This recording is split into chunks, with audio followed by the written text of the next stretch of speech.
Hello, everybody, and welcome to the Penalty Loop Podcast, a podcast about biathlon by Jordan Gottschalk from Penalty Loop and a regular guest, RJ Weiss from Biathlon Analytics. Good evening, RJ. How you doing? I'm doing very good. How are you? I have survived pneumonia. Anybody who listened last week, I did my best to try to mute myself and cut out all the coughing fits, but it was pretty bad, and it turns out I had pneumonia, so there's a reason I was coughing so much. You planned it really well. The worst was probably between two episodes, right? It was, yep. I hit my rock bottom probably Tuesday, Wednesday, and so it was just enough time to recover for the weekend. The things you do for the podcast, eh? Mm-hmm. Yeah. You really got if you're going to get pneumonia, you really have to time it out. You can't do it on a Saturday. Can't do it on a Sunday. I have a question for you to start this off. Mm-hmm. Is it Lisa Vitozzi or Tandrevold that has caused Preuss to get sick after the first World Cup so far? That's an excellent question. I don't know. I don't know. It is wonderful to see, that not only she stayed healthy, but she also was not completely healthy and she still raced. Yes. So I was going to say, it's almost like these other women are sort of like Simone, even with her calf in Kontiolahti. It's like they're all taking the bad juju away from Preuss so she can have this one magical moment. Yeah, absolutely.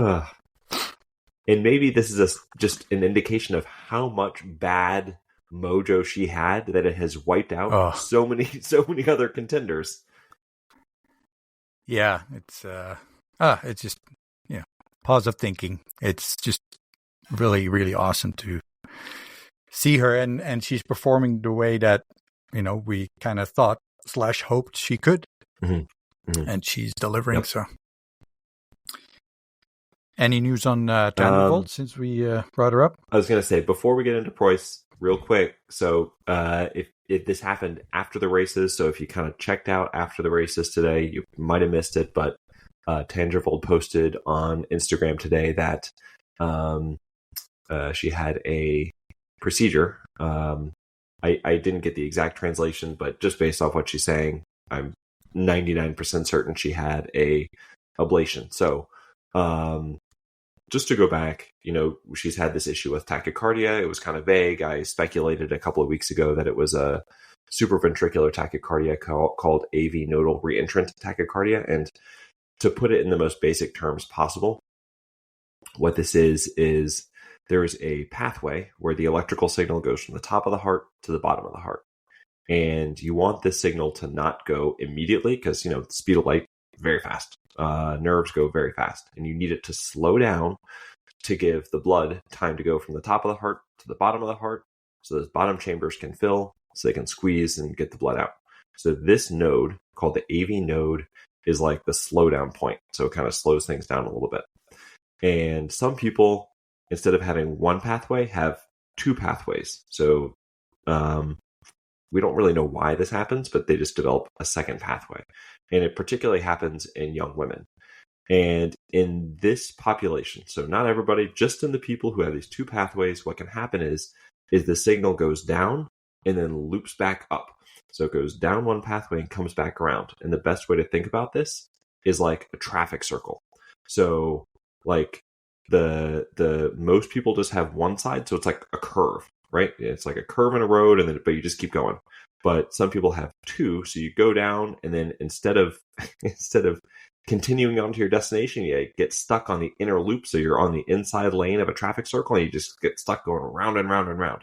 So that signal, instead of going from the top of the heart to the bottom of the heart, just kind of goes whoosh and gets stuck going round and round. So it triggers the heart to beat fast. So instead of the signal going top to bottom and completing its circuit, it goes round and round and round and round.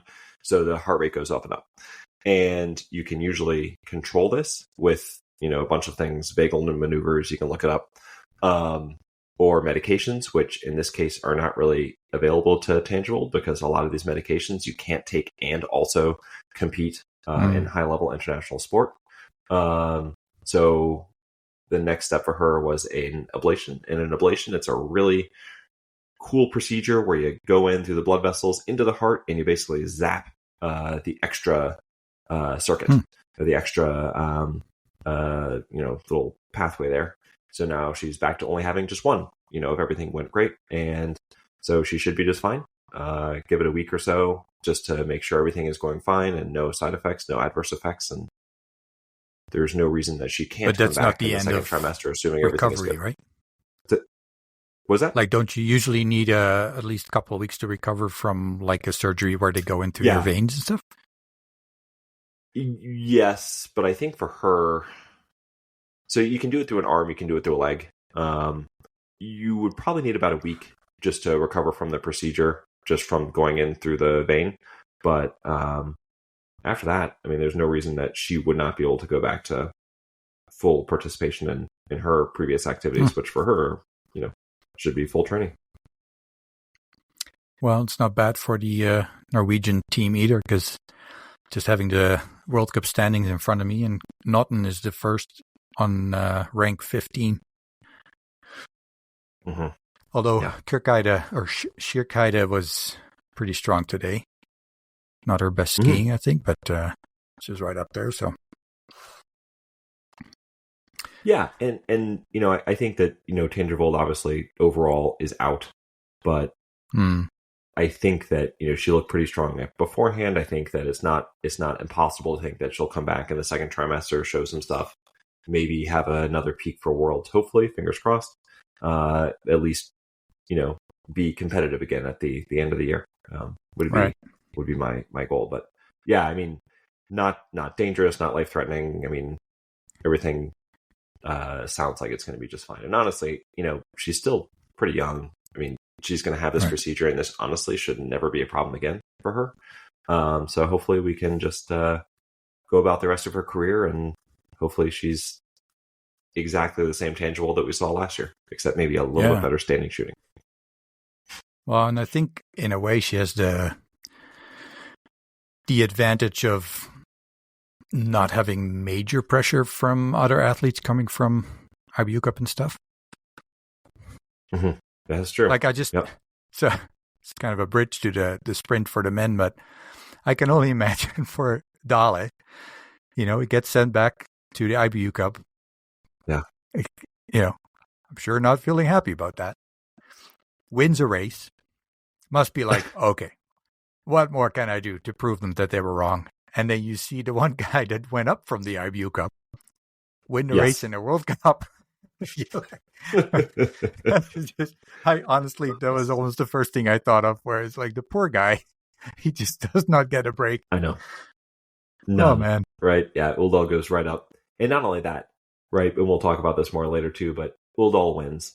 And then 2 days later, Tarjei, who was one of the other guys, maybe sort of on the edge, he wins a race too. What are you going to do? Unbelievable. So do you, we'll get into that later, but man, oh man, that was, I feel for the guy. Can we go back? You were talking about Preuss right off the bat, and I just want to go back to her. I don't want to ignore it, because what she's doing is pretty awesome. I mean, we have talked about her for a couple of years now as this sort of tantalizing talent who just keeps getting tripped up by, it seems like, every sinus infection, COVID under the sun. She'll have injuries here and there. It's like every time she starts building momentum, something else comes up, and we just never see the full Franziska Preuss. And now we've seen this trimester of amazing racing. I mean, she's skiing faster than she ever has. She is shooting exceptionally well. I think I calculated out. She was 49 of 50. Not that it takes a lot of hard calculations there, but 49 of 50 this weekend. I mean, she looks, and that was majestic. One standing shot, hey? Like she didn't miss a round all weekend. All weekend, yeah. I mean, she looks like, and this makes sense because she is wearing the yellow bib, but she looks like somebody who should be wearing the yellow bib, right? I mean, she looks like Lisa Vitozzi did at the end of last year. She looks like, we saw, Marta Roysland a couple of years ago. I mean, she looks really freaking good. I thought, especially today, the mass start, she was so controlled. Like that first lap, she was like just, it seemed like almost cruising along. And I know that, was it Saturday that she wasn't feeling great? Or no, Friday she was feeling kind of sick, but she raced anyway. And then Saturday was a little bit better. And today, again, a little bit better, but still not great. And it almost seemed like she was taking the foot of the gas a little bit just to maybe save energy for later. I would totally agree. Surely helps to shoot that well in a field that saw many, surprising misses.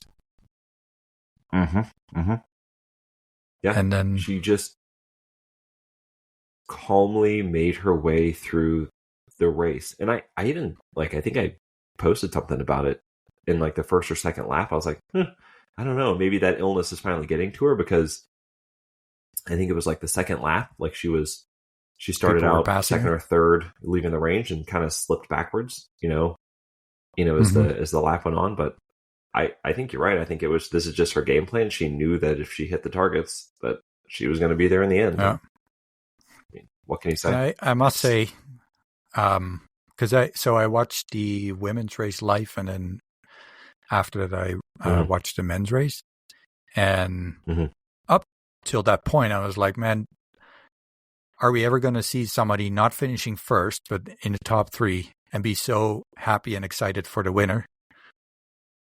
Because Preuss, and I think one part was that Preuss just knew that she was just not going to beat Grotian in the last leg.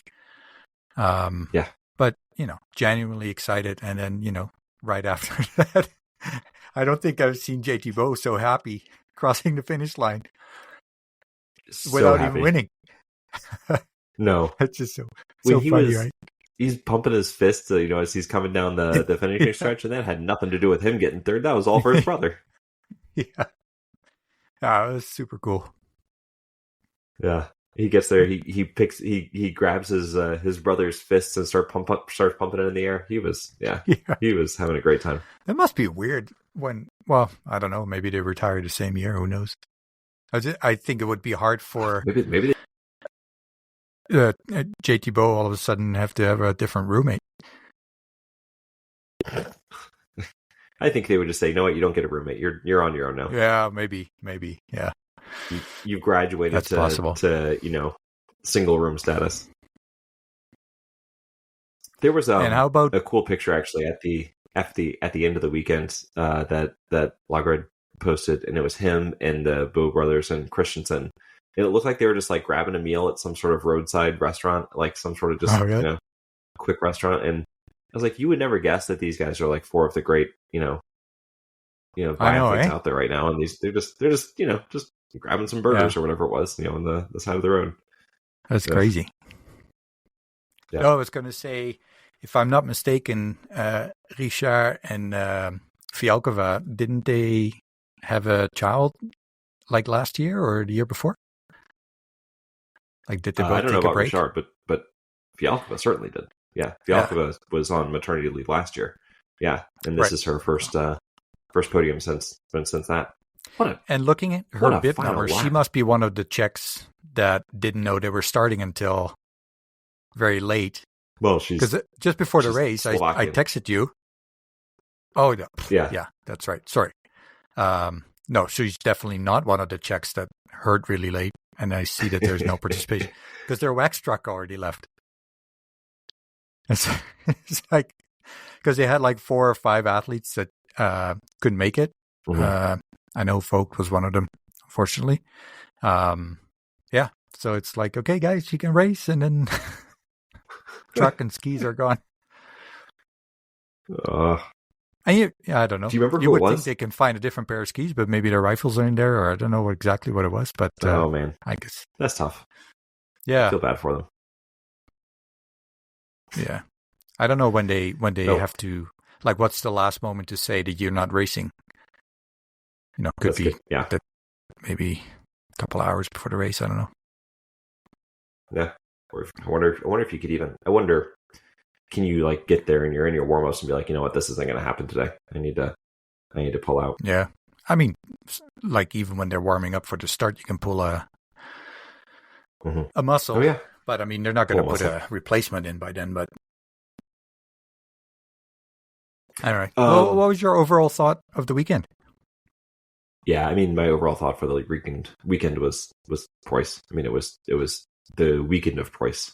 There were sort of stories going around before even the races on Friday that obviously with so many women and athletes getting sick, and I heard that the Vogt and Preuss were not feeling well on Thursday, Friday, and I was like, oh, you've got to be kidding me! Can this woman just have a year? So I was really nervous that this sort of run she'd been on was going to come crashing to a halt, and then not only did it not, but she almost wins the sprint. She does win the pursuit, second in the mass start. She takes control of the yellow bib. She takes control of the overall. I mean, she clearly looks like the strongest right now. And then you compare to the women in second and third. You've got Elvira and Jeanmonnot, who did not have great weekends. We're very similar to the weather. Talk about them later, but under 3 days. Yeah, right. And it was like you just saw their trajectories going in, and obviously there's a long season left. Like this thing is not over, but trajectories going in different ways, and just to see Preuss have this great weekend, and it really felt like so many biathlon fans were celebrating her this weekend, and whether or not she goes on to win the overall, I don't care at this point. Like it's just great to see her. It's great to see her doing this. I mean, believe me, she wins it, I'm going to be cheering for her as loud as anybody. But yeah, I'm just really happy for her. That's my big takeaway from this weekend. No, absolutely. And I was so impressed with Grotian to go, be like, what was she in fifth position when her ski broke? Or so I don't know if you saw what happened. I wasn't sure if the ski broke and then she fell, or if she fell and then the ski broke. But basically, she had still a piece of the binding on her boot, because these. Well, I'm assuming that they're similar bindings to the ones I use, but then 10 times lighter. But so there's basically a plate that is attached to your ski, and then the binding kind of slides onto that plate. And it is made out of plastic, and I'm sure they test it, and I'm sure, when they do 100,000 runs, it's fine. And sometimes these guys just break. And again, I don't know if it caused a fall or if it was caused by a fall. Anyway, she ended up without a ski for what seemed at least 2 minutes before she found a ski of a different brand. She skis Fischer, and she ended up with, I think, a Rosie. And she skied the rest of the race, what seemed to be in a very lost position. And given that she's, 20 years old, I don't think anybody would have been really upset with her if she would have said, screw this, I'm out of this race. And she fought back to get into 14th position. Obviously, so a lot of thoughts of what could have been. And then you see your roommate Vogt in the third spot and Preuss winning. And then the next race, you just dominate and you just, you win your first race. I just find, in a 20-year-old, it's like all these young athletes that we see coming onto the tour. There's no, they don't take their time to get used to it. They're just like, boom, ready to go. And I know. They're just popping out. Wow. And, she's young, so I'm sure she'll go through her ups and downs for a while. But in itself, it's a really good experience, I guess, to have to deal with that. And then to follow it up with a race like this, that, you really learn to just take it one race at a time. And yeah, I don't know. I thought it was really impressive. And all the Germans must have had really good skis, because the results overall, men and women, were, I didn't check the nation score, but they must have been either really close to Norway, or actually, if you combine the men and women, they probably had the best score. But again, I haven't checked it, but wouldn't surprise me.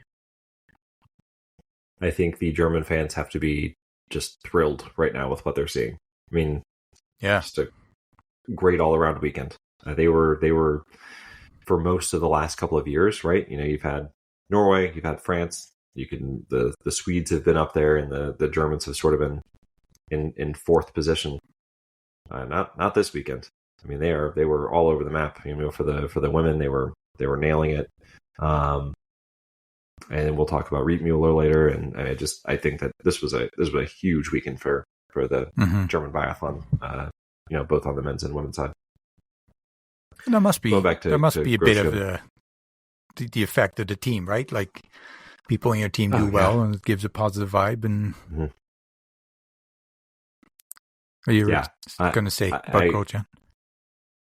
Oh, just I just want to echo what you said about how it's just to have something like that happen in the middle of a race, and just to not only not let it affect you, but you just sort of double down and keep and plow ahead to get back to 14th. It's just an incredible fight, and then to come back the next day and win. I'm very, very impressed. We knew she was a huge talent. Now this is what I think 2 5ths and a first, and in her last 5 starts. She's 3 top 5s. I think that the future is now, and like you said, she's going to have down moments, but I think that we should get ready to see her in the top 5 a lot more the rest of the season. Yeah, and I'm just looking at the data. My 2 minutes is a strong exaggeration because her course time was a minute behind Jeanmonnot for Loop 1. But only less than 30 seconds behind the person above her in course times for that loop, which was Daria Gambika. But yeah, just quickly going through the other course times. That's still a long time to not be moving at all, though. Well, yeah, and I'm sure there's a bit of panic of, can I get a ski and where is everybody? Because, we always see them with poles and I'm sure there's skis close by, but they're not able to be on every part of the track. Like in the fourth loop, her course time was 10 seconds behind Breza Boucher.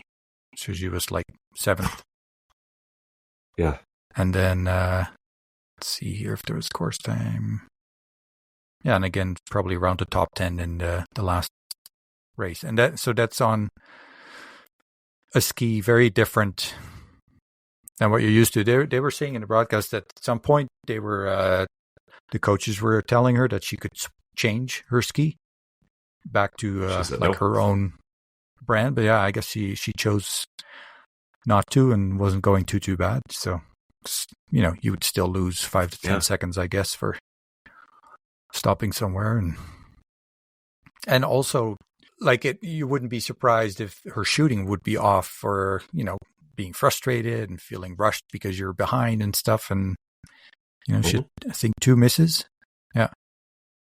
But her first and second shooting were clean. So, yeah, hats off to her. And again, I'm sure she'll have, bad days and goes up and down. But generally speaking, very impressed.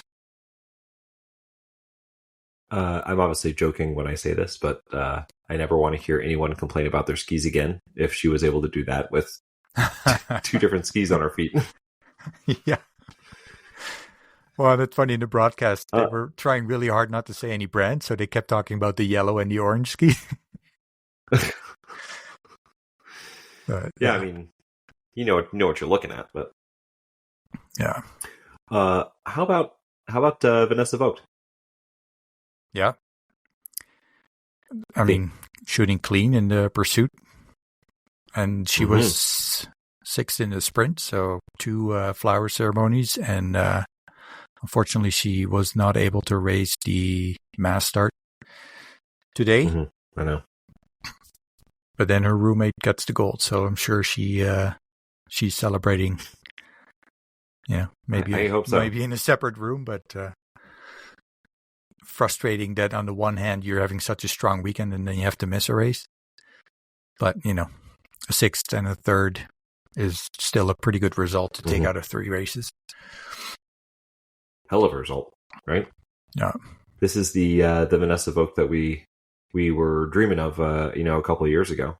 Didn't happen exactly when we demanded it, but it, I think athletes develop on their own timeline, and here she is, fifth in the overall, I think, just a couple points behind Simone, and that's even with having missed a race. So, it's a very solid year.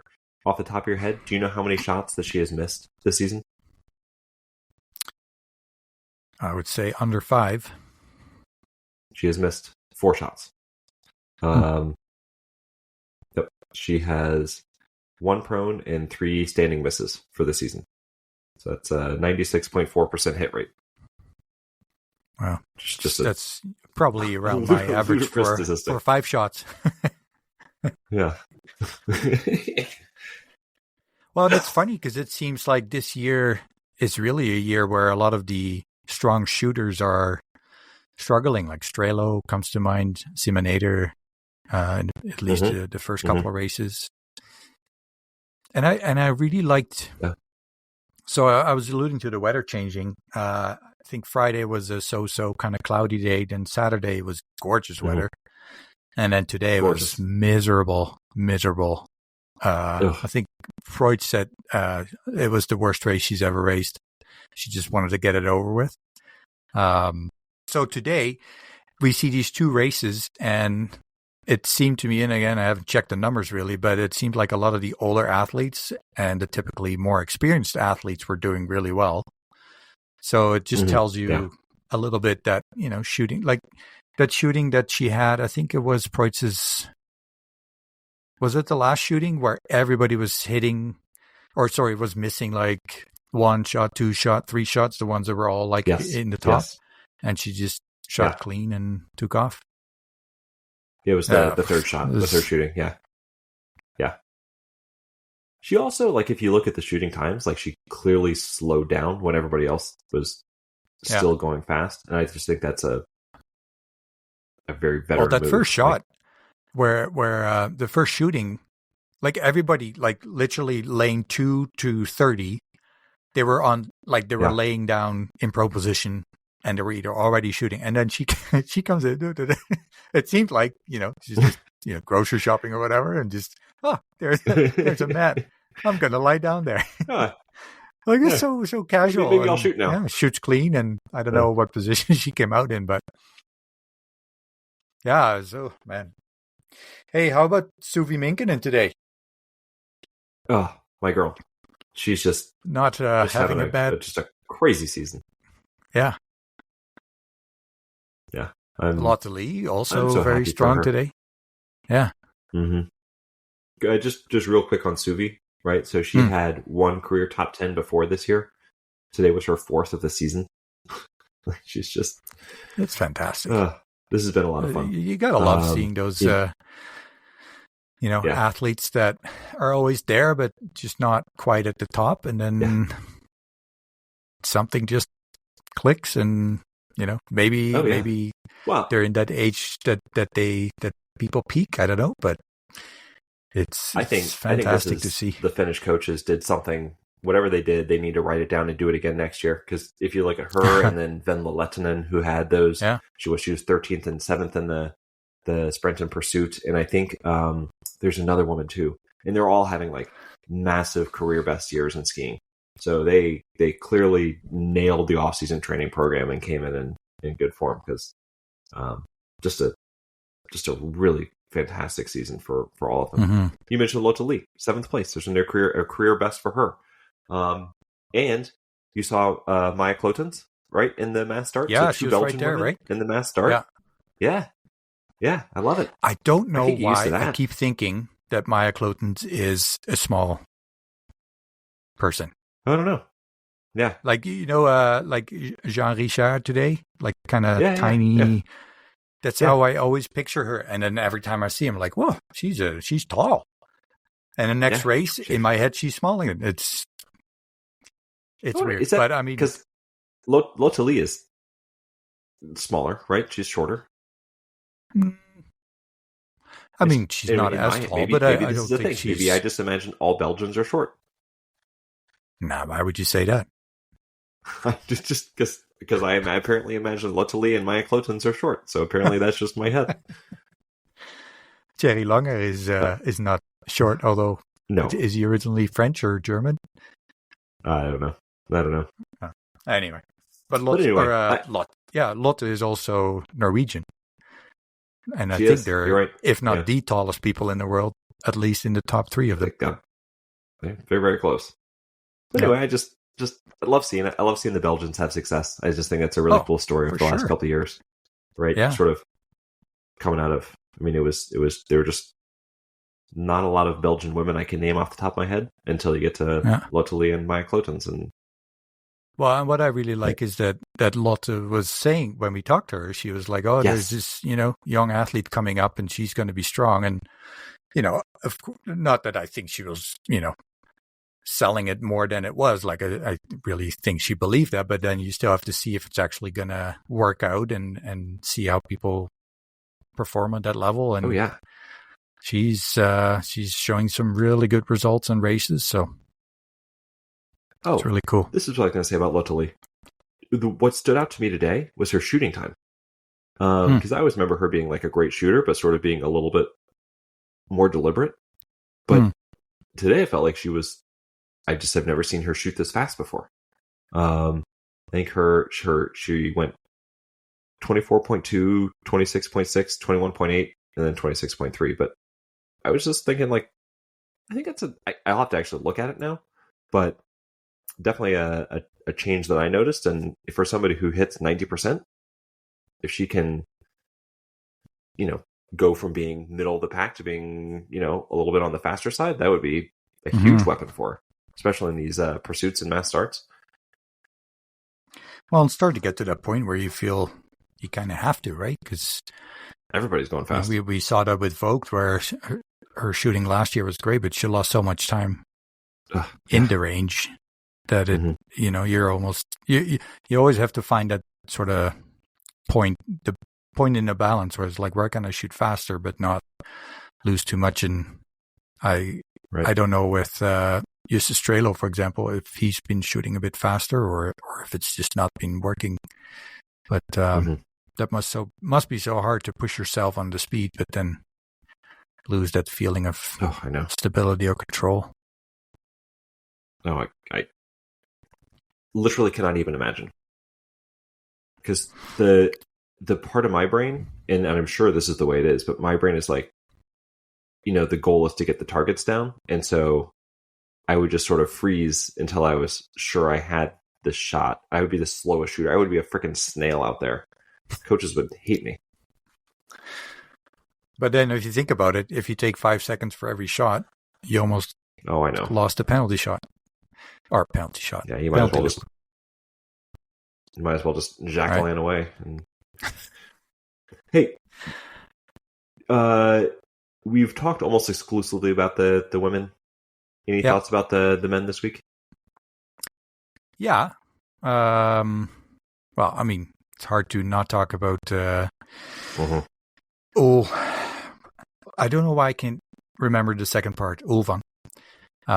And it's kind of a bit of a high risk, high reward shooting style. And the Friday, it was a high reward, and it wasn't easy after that because Manny had to work for the last loop to keep JT Boe off him, and it really felt like he wasn't going to make it. But then he must have had a incredible last section because it seemed like JT Boe was getting closer, and you figured, it will just, almost easily beat him at the end. And it, I mean, sometimes you just read into these things, but it felt like it surprised Boe a little as well, that it wasn't enough. Yeah. Right. Yeah. No, I mean, what can you say? The guy comes up from the IBU, and I think at the time he wasn't even the best Norwegian. And then I think he got 7th his first race with that crazy shooting time, and then the next race he just wins. Yeah, and it's not like JT Boe had like an off day in the range and had 3 misses or whatever. Like 1 miss for Boe is fine. Right? Yeah. Right? Samuelson won. Horn won. Liegert won. Navrat. Mm-hmm. I mean, Perrault even no misses in the sprint. Mm-hmm. Although I think the French didn't have a lot of success with their waxing generally, but still. And, you just outskied them. Yeah, I mean, what can you say? It's Ziggy's nightmare continues. Yeah, it's it sort of is like it's a great problem to have, but it is a real problem, right? Yeah, so how do you balance I don't all know. this? It does get to the point where I don't know if it was so great. Because, I mean, what do you tell a guy like Dale? Goes to the IBU Cup, wins the race there. Yeah. I don't know. Actually, I don't know Sorry, what he did bud. Yeah. in the other races that week, the weekend. Yeah. He did do it. Yeah, I think it's, you get to that point where you gotta keep your athletes happy. And if you're winning race after race in the IBU Cup and you still feel like you're not getting a chance, then it's hard to keep them motivated, perhaps. Yeah. Well, and then, like, what do you do with a guy like Christensen, who, the last 3 years, 4th overall, 3rd overall, 5th overall. This year, he's 15th overall, which, any other nation, you're doing pretty well, but it really feels like he is clinging on for dear life at the moment. Because, like you said, how do you tell the guys on the IBU Cup, like Boaton is down there, he had a string of like 7 straight second places in a row and then a win. Isaac Frey has a pile of wins already this year. How do you tell those guys that, like, we just saw Uldal come and win a race, but we're gonna keep you guys on the IBU Cup. I do not envy him having to balance both the talent, but also and I don't mean this in a mean sense or a pejorative sense, but the egos involved, because like everybody has an ego when you get to that level. I don't envy that problem. I mean, I was joking about it earlier because it seems like you could just pick 7 Norwegian names out of a hat and you're probably going to get at least 2 of them on a podium. But you got to think of the whole team, right, top to bottom. What's the best for the team? What's the best for each individual weekend? And I don't get paid nearly enough money to make that decision. No. Yeah, because do you think what helped Tarjei Boe more, having a break for 2 races, or do you think it motivated him?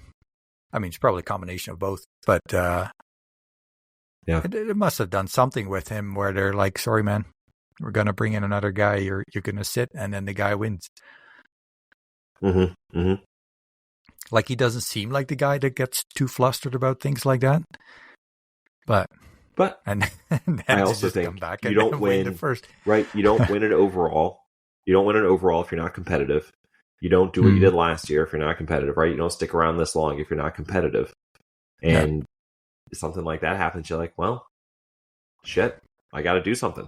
And he did it. Yeah. And I mean, he must have a lot of credit in this team because, Yeah.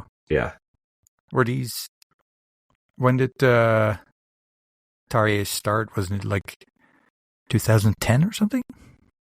Yes, it was. That's exactly what I was going to say. I wrote something about it last year on the site about how, just like my own personal connection to Tarjei, and he was like the first guy I really fell in love with. Right. And so, it was like 2010, 2009, 2010, right around the Vancouver Olympics. And I think it was the Vancouver Olympics, actually.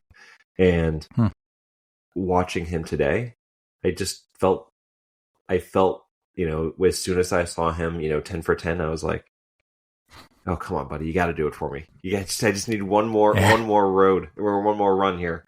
And it was very fun, just from a personal level, just watching him. I don't know, maybe this might be the last win he ever has. Who knows? It's going to happen at some point. Yeah, but it was a really fun day. You were mentioning Frey. He was 5 years old when Tarjei started on the World Cup. Oh my gosh! And he's so far he's still 5? holding him down. Yeah. Oh my gosh. Well, the man can still win.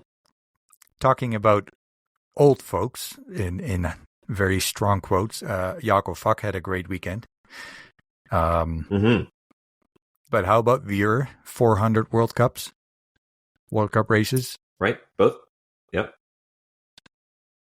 It's like, and she's only 34. Like it's, on average it's on the high end, but it's not. She's not 38 or something. Like she must have enough races in her to at least make the Olympics.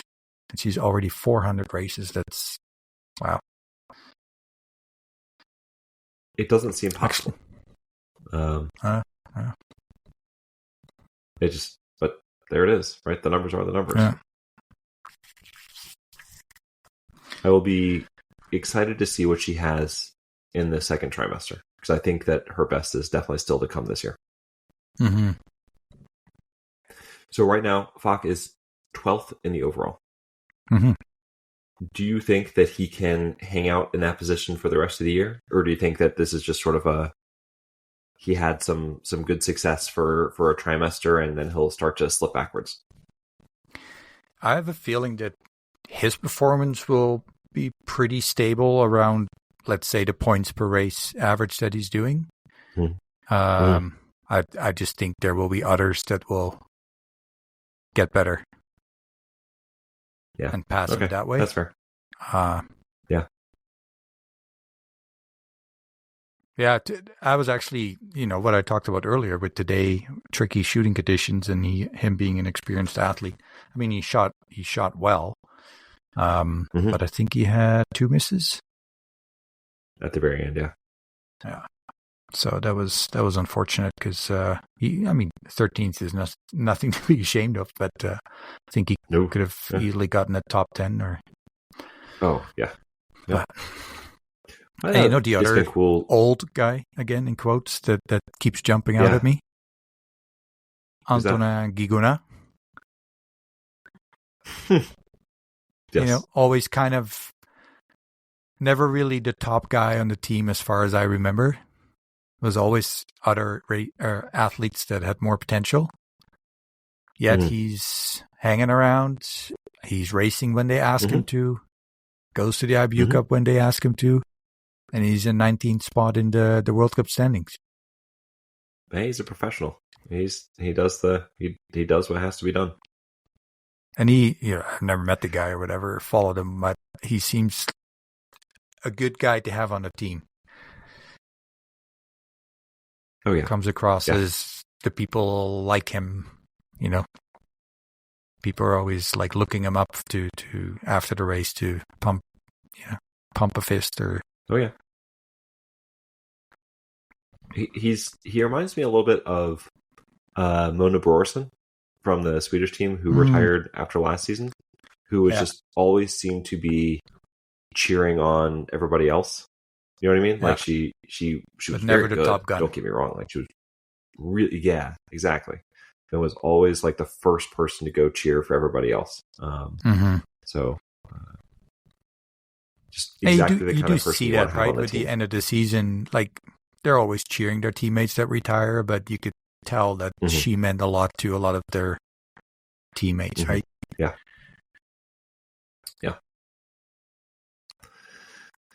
On the other end of the age spectrum, did you notice anything at the start of the mass start today?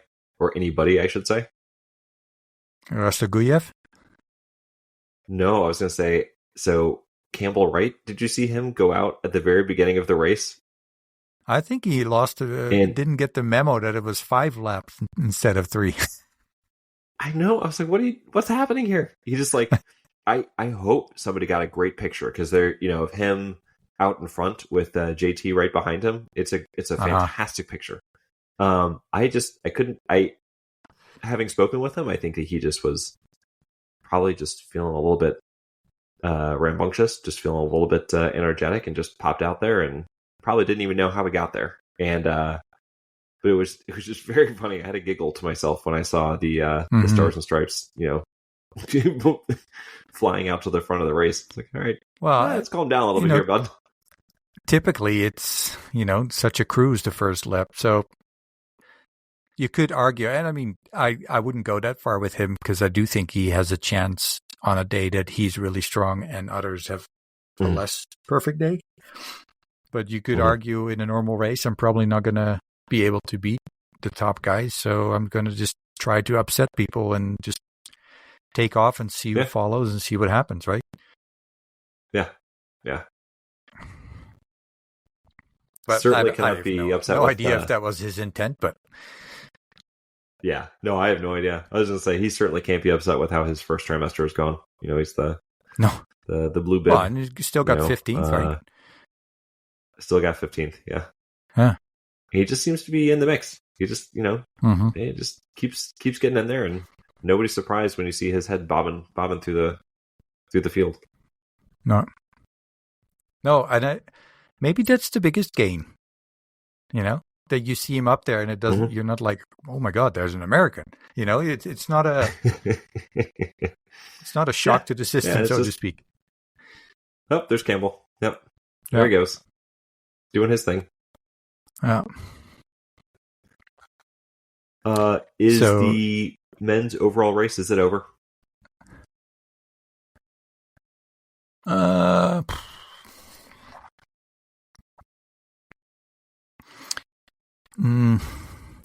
Yeah, but I have a feeling that if Tarjei Boe just kind of, even if he keeps going at this pace, the competitors are too up and down. Yeah. And I think of those, Lagerette is probably the most balanced, but I just don't see him able to, because then he's going to have to beat Boe a number of times, right?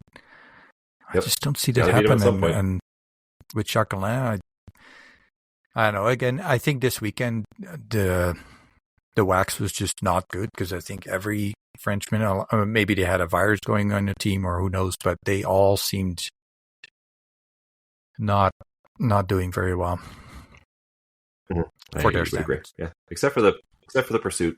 The pursuit with the perfect weather, they seemed to nail that one, and then on the Thursday and the Sunday, just didn't seem to have it.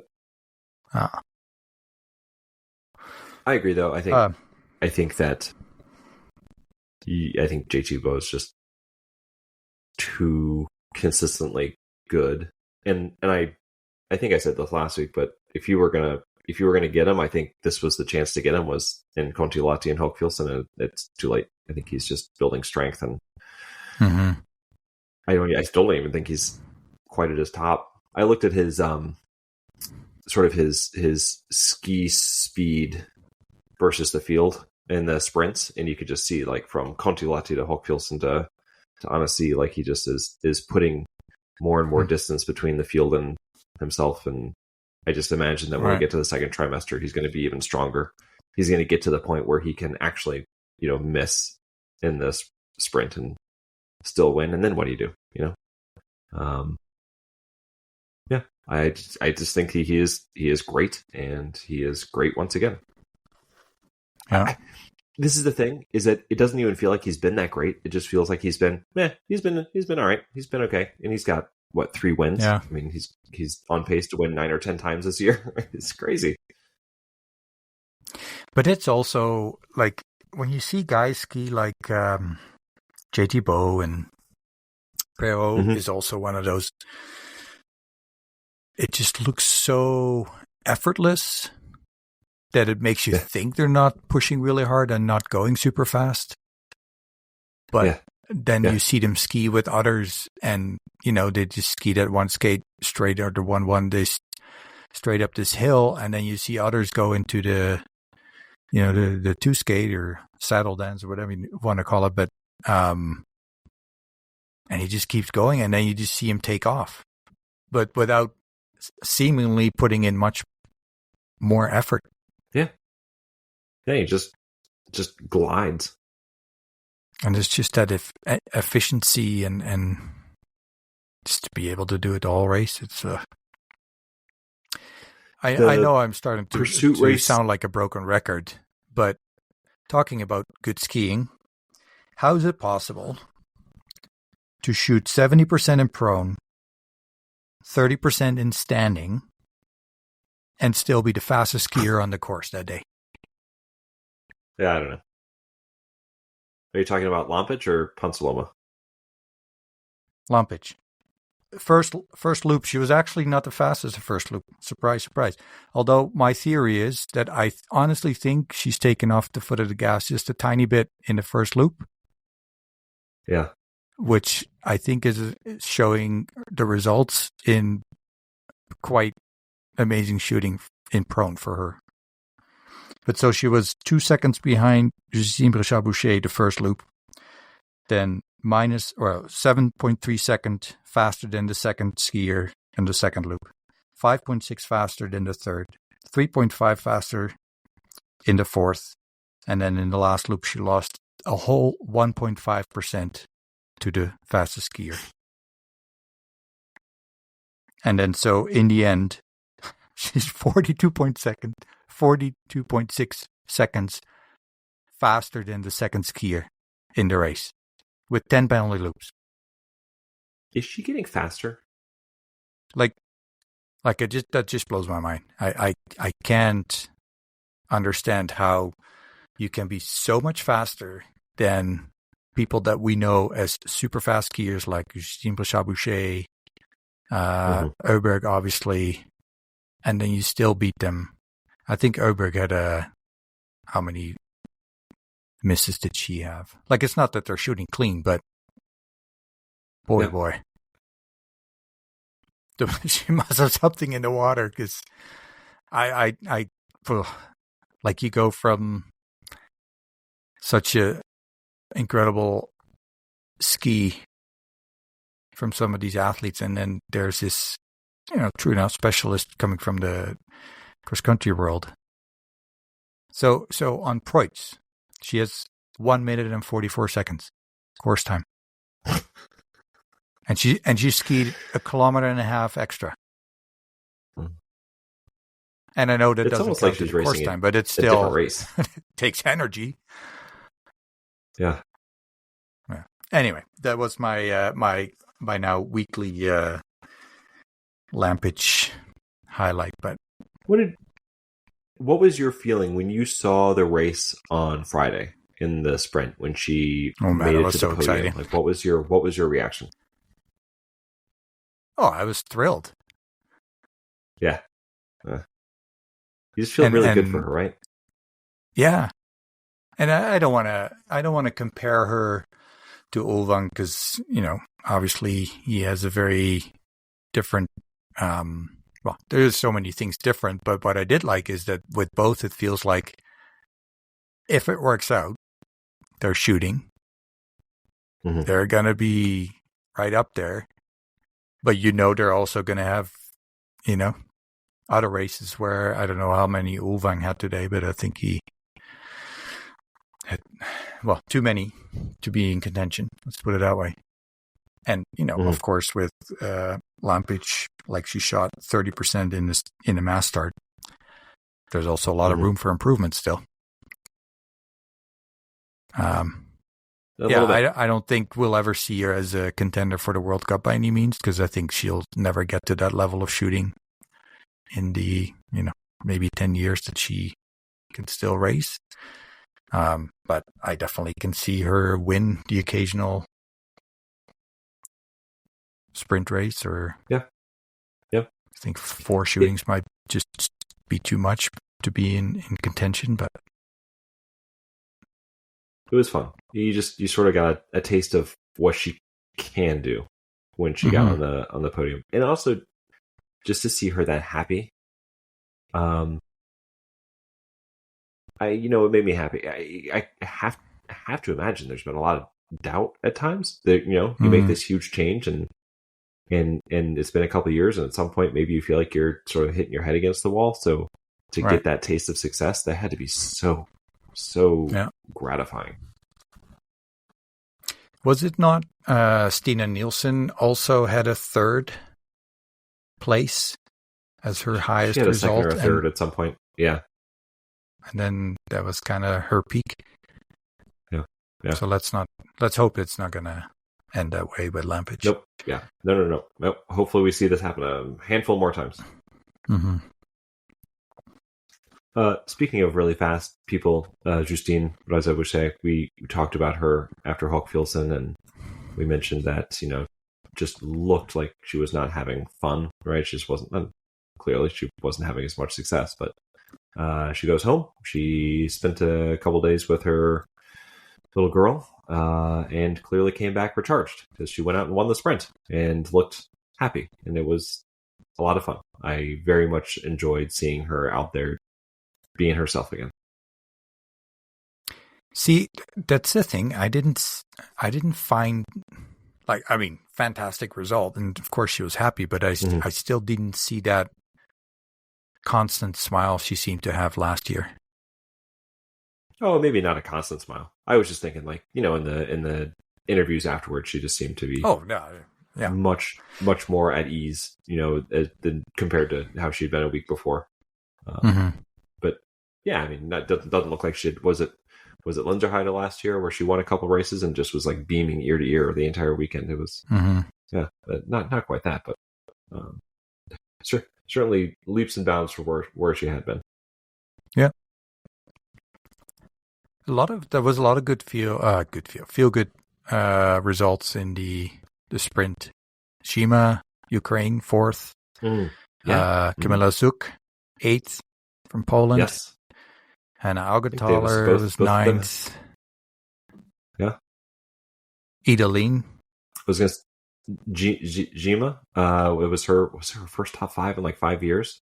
Sort of came out of nowhere. I was stunned by that one.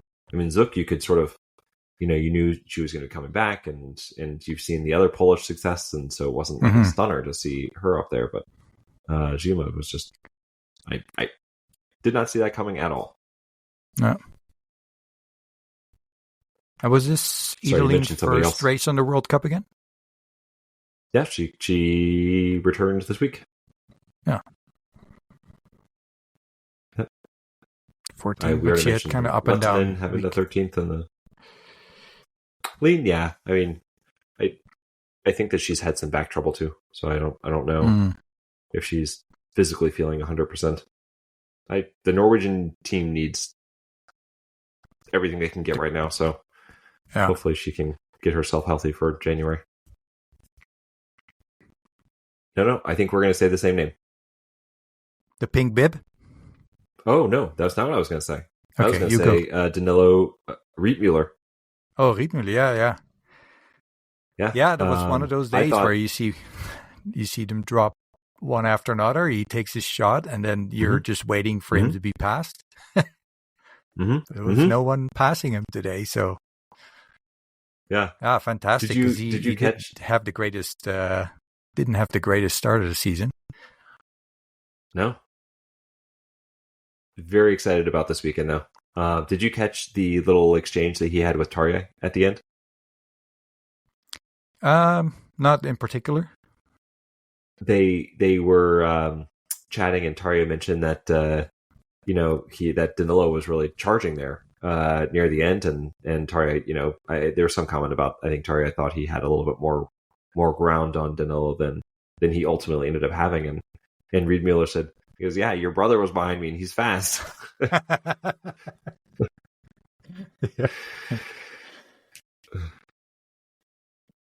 Anyway, I was really happy for him. Like you said, wasn't the greatest start to the season, but great weekend. This is what I was going to say. It got to the point where you start thinking, was last year in Camor, was that a bit of a positive outlier? But clearly he has it in him. So was 7th in the pursuit, 2nd today. Yeah, it's there, and wouldn't that be something to for him to get back on the podium and either Oberhof or Ruhpolding to start out the second trimester. Yeah. So I'll keep my fingers crossed. You were going to mention the pink bib, though. Yeah. So only 2 races done, but we have a change in the lead for the women, as Lou Jeanmonnot didn't have the best of weekends. And from seeing the races, I didn't think Elvira had the best, but she has now the most points in the pink bib category. Again, that's the isolated pursuit time. Simon third, Vogt fourth, and Halverson fifth. And on the men's side, it's still Jacquelin, then JT Boe, Sturla on the right, Eric Perrault, and Riet Muller on the fifth spot. Elvira made a charge in the pursuit, though. Yeah. I think she was, 32nd to top 10. I don't remember where she ended up finishing. But, because I think she missed once in each of the prone shootings, and after the second one I was like, well, I'm just going to mentally eliminate her from my, I'm just going to save brain space and not even keep track of where she is anymore. And then suddenly there she was in the top 10 at the end of the race. Yeah, I didn't check her time, but she must have been flying that last loop. Oh my goodness, yeah. Real quick, Jeanmonnot, what happened this weekend? Well, just a weird week, you think?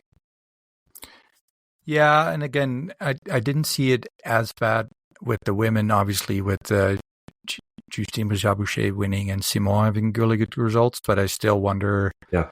Because I know Simon skis Salomon. I'm not sure about Justine Boucher, but I'm pretty sure Jeanmonnot skis Fischer.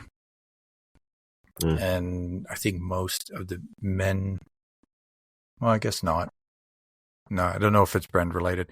I don't know. Maybe her skis weren't there. It's mostly the shooting is noticeable, where she seems so cool and collected, and especially when she had that one-on-one with Preuss. Was it last week? In the relay? Yeah. Where, Jeanmonnot always seemed very cool, and she kind of lost that shooting battle. So it's, still super good, but it's not quite as relaxed and controlled as it seemed in the earlier races. Was there anything you noticed in particular about her shooting? I wasn't watching that closely. I mentioned it because the sprint, again, it's only a 10-shot race, but 70% was her lowest shooting percentage in any race in her career. And only the second time she's ever missed 3 or more shots in a single shoot, when she went with 3 misses in the standing shoot. So I don't know if you have seen anything, or is it just good shooters have bad days? That could be that there was just a changing wind direction. The Friday, I don't think the wind was too bad, but again, if you just happen to be in a time when there's a bit of a whirlwind going on, that could be play a role. And if the skis are not running well, you're more tired than usual.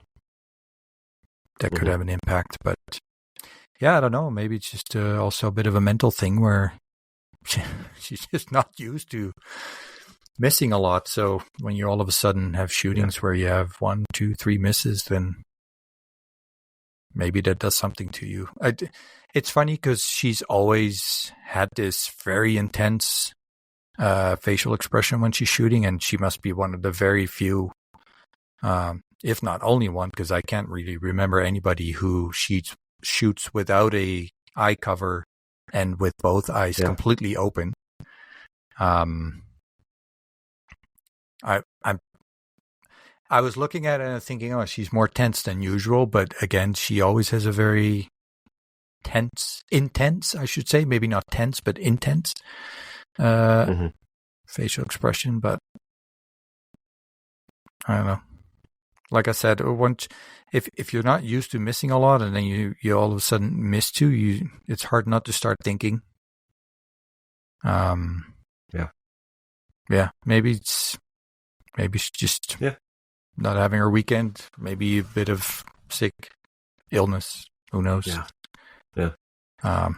Do you think that, and this is, I'm just thinking about this out loud, so these are incomplete thoughts, but I think that we had commented about how it felt like she had sort of become the leader or the face, the the front of the French women's team. Do you think that she had any extra responsibilities with it being a race in France? So just like more media responsibilities and sponsor things that she had to do as opposed to a normal weekend? Could be.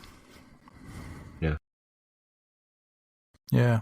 I mean, I don't know where I read it before we went to Annecy, but I read somewhere that the French typically don't do well in France overall. Like they'll still have good results, but not like over the whole weekend.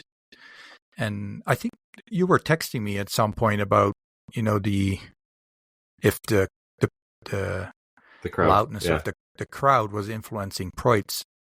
And I think I replied something like, I think if anything, the French are most affected because I mean, obviously I've never experienced it, but if you're focused on your shooting and you hit and then whoa, or, tornado of sound right behind you. And, at the level, they're probably used to it to some degree, but that must be still like, if anything, that would mostly impact. And I think if you are shooting around the same time, that could be a little,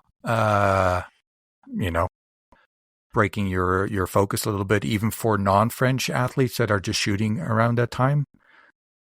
I don't know. Like, other than that, I think it will be really hard for, especially an experienced athlete like Preuss, to influence her with, like, if it's dead quiet and somebody all of a sudden yells and stuff. Sure, that, but you don't see that in biathlon, luckily. Thankfully, yeah. So, yeah, I don't know. I mean, every athlete, I'm sure, deals with it differently.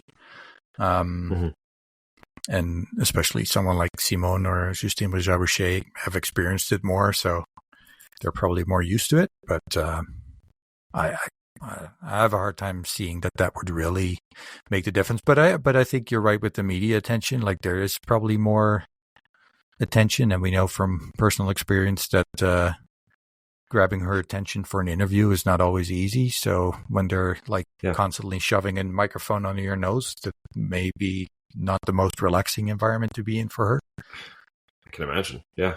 But I think she's probably happy with the break. Yeah. Good, right? Perfect timing for her. Couldn't have come better.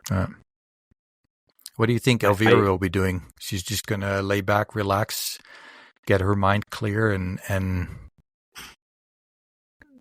go again in the new year? Or do you think she'll be training even harder every day during the Christmas break? That's a good question, actually.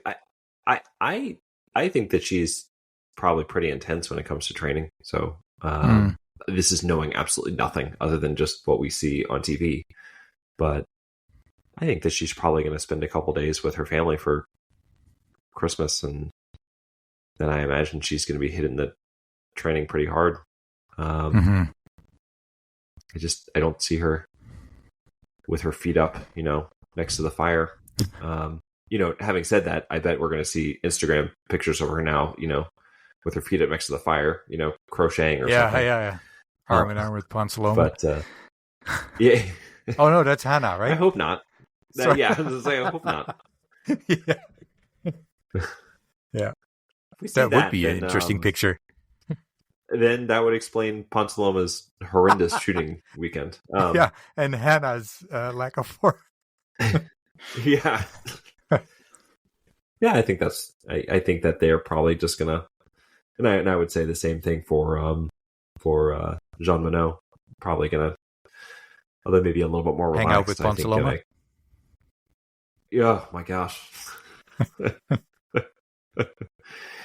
It's just funny though, the French this year, like the one weekend you're like, oh my God, they're all so strong and they're going to do so well. And then the next weekend, I mean, you see the start of the weekend, Justine Bréjat-Boucher wins. And then I don't know what happened to her in the other races, but oh my goodness. Mm-hmm. Yep. Well, watch, they're going to come out in Germany and just sweep up the wins now. I mean, Simone is going to. Would it shock you? It's going to be. No, not at all. No, I'm not even kidding.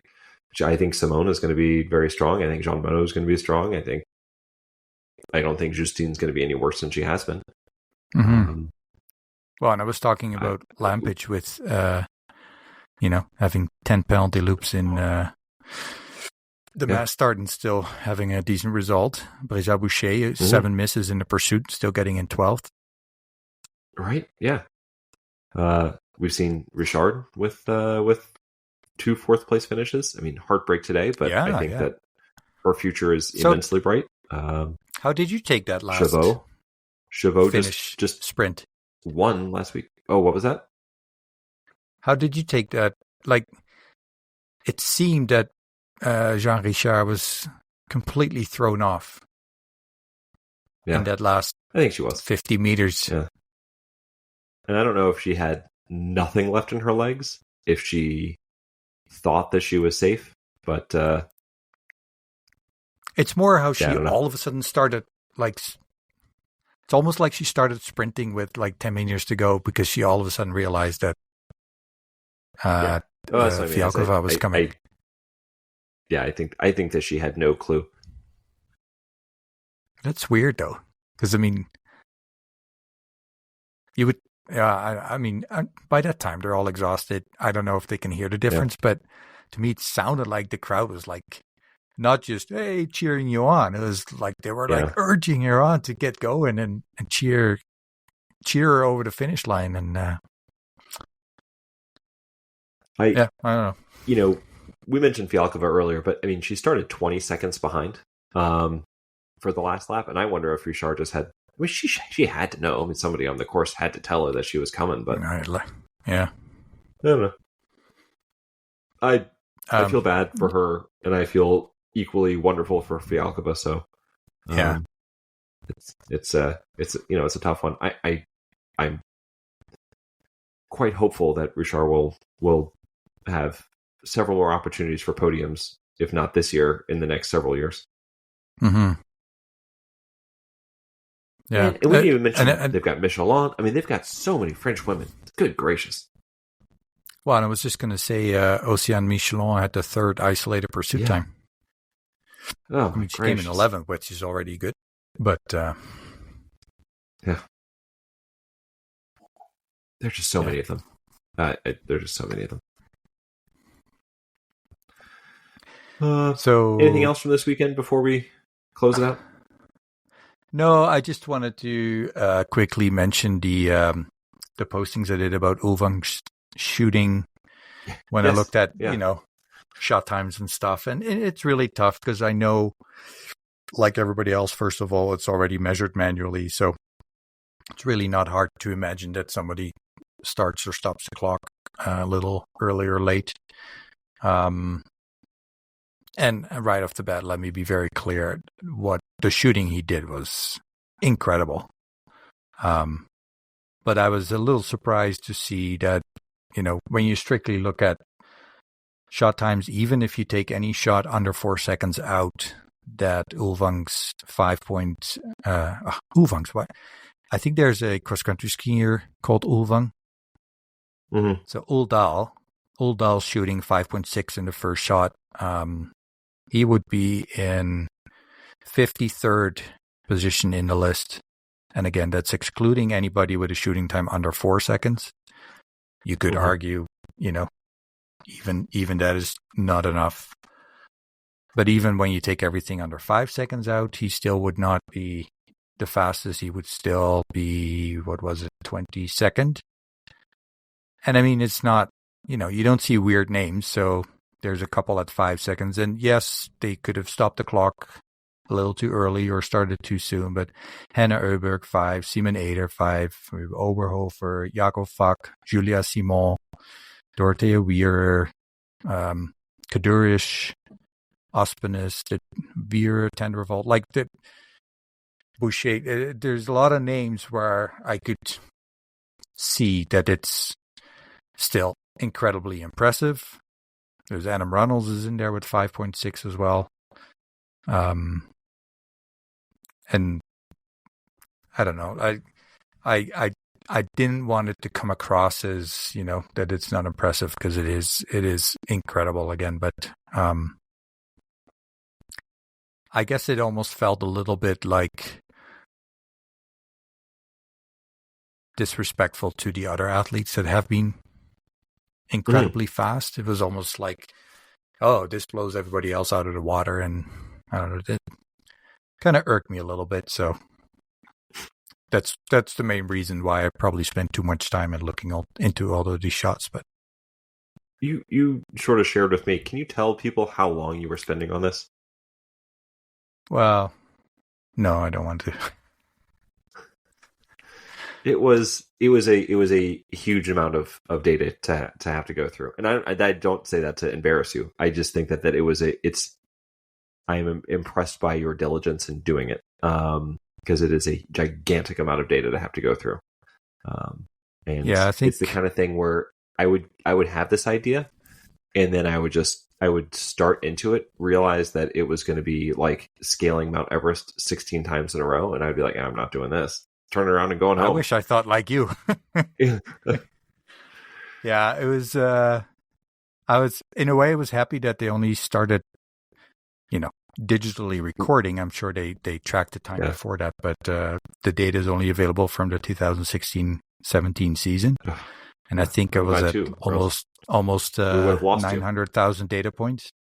So yeah, that doesn't really make it that easy to work with. Obviously, you can do some filters to figure out the calculations and stuff, but then you still have to run it with all the data. So there was one other thing.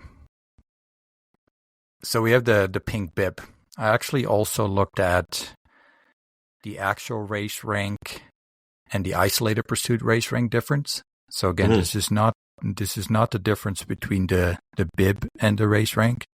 So it's not so much how many places people climbed, but so what did they get basically because of their starting time, and what would they have gotten if they all started equal? And what athlete do you think would have lost the most places?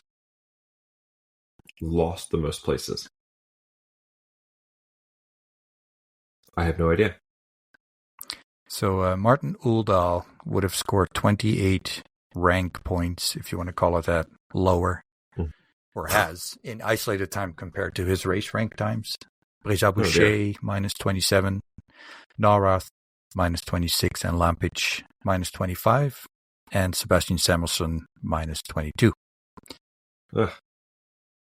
And Grotian, minus 20, but we kind of know that there's an underlying reason for that. Little problem there. On the other end of the scale, Valentina Dimitrova from Bulgaria, if I'm not mistaken. She was 23 spots better in isolated time than the actual race rank, which again, when you think about it, she probably started relatively low. So even if she has a really good race, she's still going to not be going for the podium.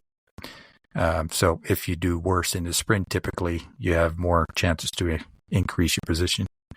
But Vladislav Hornik, 22 places improved. Anton Wiedmar, Teresa Forbornikova, and then Christensen are the ones that performed a lot better isolated than the actual race.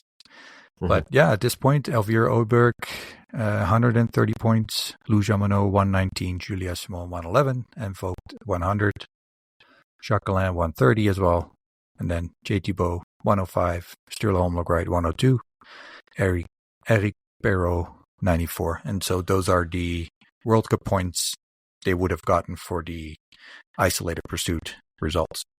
The pink bib, which will be coming to Biathlon as soon as we can make it happen. We're going to submit it this year, and then yes, Yep. We will submit it. Anyway. Oh, I wanted to mention the Canadians. So Runnels and Pletz unfortunately did not qualify for the pursuit and also didn't race the mass start. Nadia Moser and Emma Lunder did qualify in 45th and 49th, and they both improved. So Lunder got 37th in the pursuit, improved 12 positions, and Moser got 39th and improved 6 positions. So not the results quite there where we hoped they would be, but it's good to know that they are still shooting quite well.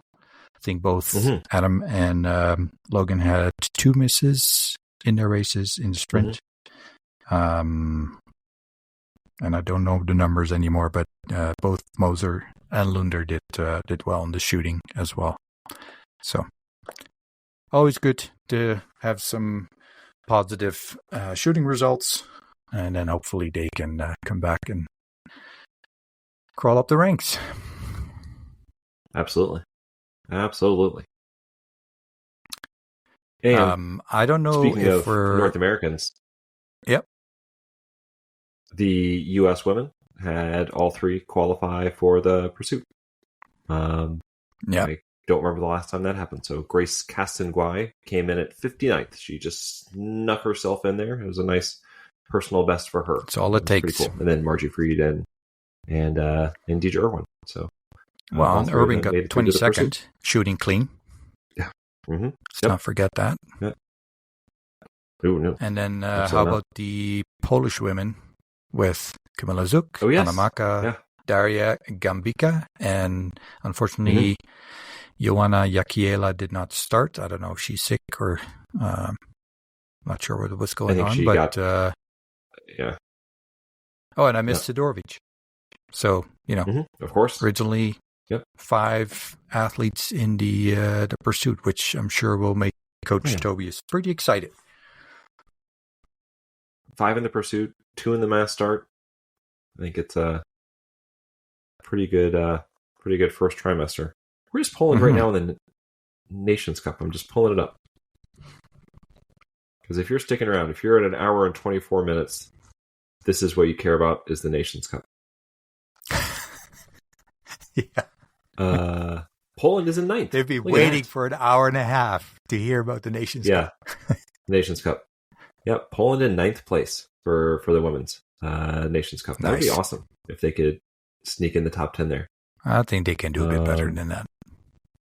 I think so too. I think they can move up another spot or 2. How about this? Ukraine currently in 5th for the men's Nations Cup score. Wow. Slovenia in 7th. United States in 9th. Pretty cool. Obviously, a long way to go. Bulgaria? On that, so. Bulgaria. For the men or the women? I assume the women. Yep. The Bulgarian women are currently in, I'm sorry, it's loading. They are 16th. And then last one, the Finns women. The Finnish women are in 11th, which is not, they are not as high as I would have expected. But still, I can't imagine that it's worse than what they were in the previous years. I'd have to go back and look, but they have to be pretty pleased. Well, we have to have some things to look up in the off season break or Christmas break. For sure. So I think the next race will be, is it in Schalke Stadium again? The Christmas races in the Auf Schalke. Will you be watching? Will you be tuning in? Yes. Or I sure hope so. Is this a secret? Okay. Yeah, no, we're not going to talk about VPN solutions, right? Nope. Nope. Not at all. Nope. But it sure is nice. Anyway. It is. I think that was it. That was it. Yeah. It's been great. For all three that are still with us, thank you for listening, Thanks, first of all. And really, and they really, happy Christmas days and New Year's, and hope that everybody stays healthy. Absolutely. And looking forward to the new year. If anything big year. happens, of course, we'll come together for a breaking episode. We certainly will not be doing that unless it's something absolutely crazy. And otherwise, we will be back after Oberhof. After, yeah. I think I need. We're not getting that beforehand. Sure, I mean, if you want to, we can... Yeah. Well, let's do that. Okay. Yeah. Thanks, everyone. We'll play it by ear. Yeah. Take care. Yeah. Bye-bye.